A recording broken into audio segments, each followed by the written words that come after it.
Hey, what's up, everyone? It's your boy Matt Diazwell coming at you with a new music review. And this is one of the last reviews I did before the end of 2024, and that is with the band Folklore with their self titled album. I discovered this band because I am on a music review website where I'm a curator and I review music, and this band popped up, and I listened to one of their songs, and I was like, this is pretty good. It's got some interesting elements to it. So I wanted to do a deeper dive on this band.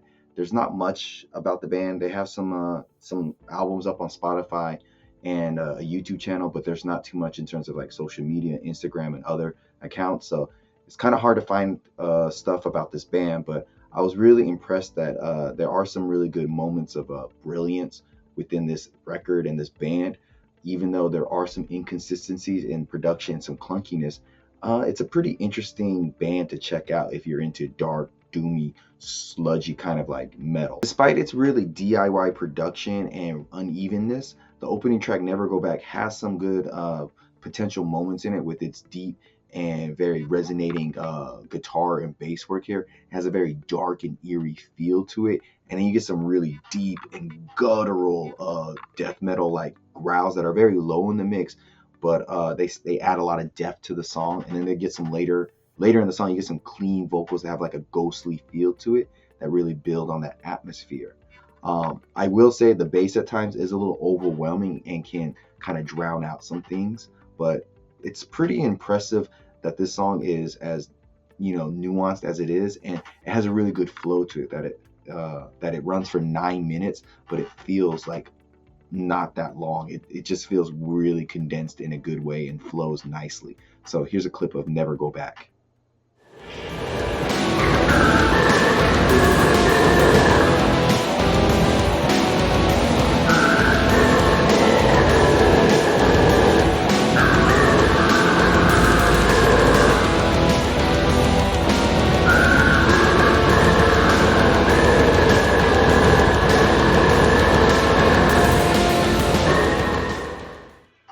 Pretty mesmerizing with that atmospheric sound they have here.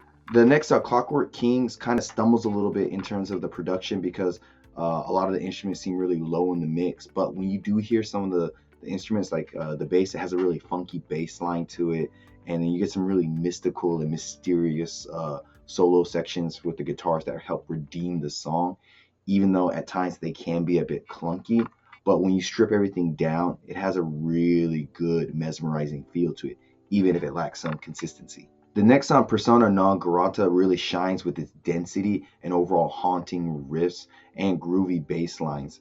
And the drumming here is quite dynamic, and the vocals are layered in a very cool and chilling way to create like a very mysterious atmosphere. It's one of the stronger tracks on this album for sure. So I'll play a little clip of that song right now so you get a sense of the mysterious and well structured song it is.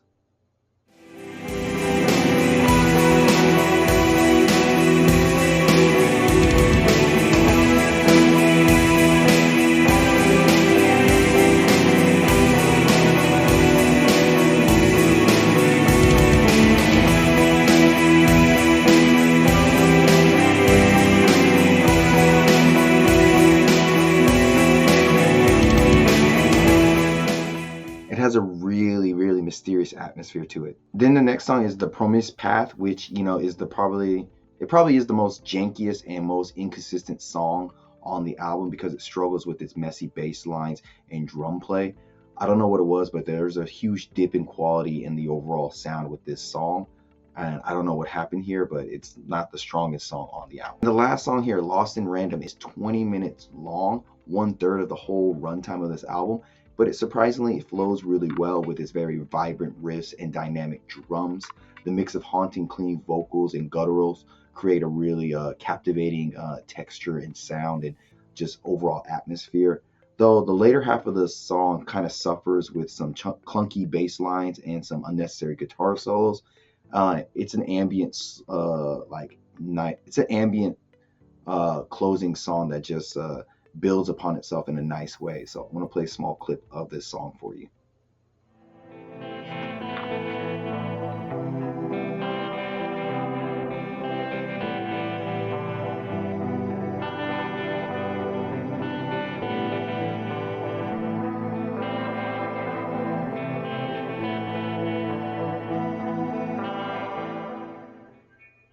so much ambience. It's nice. Overall, I would say this band Folklore is able to deliver some compelling and interesting ideas here, and some moments of haunting beauty, especially in terms of the pacing and the atmosphere.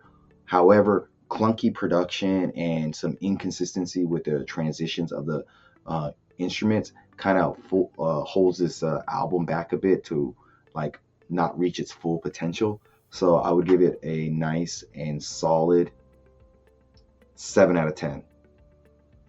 It's a very interesting album that I think if you're into metal and alternative music, you should check out. So links down below. Tell me what you think. And like always, guys, see you in the pit. Been thinking good things about you.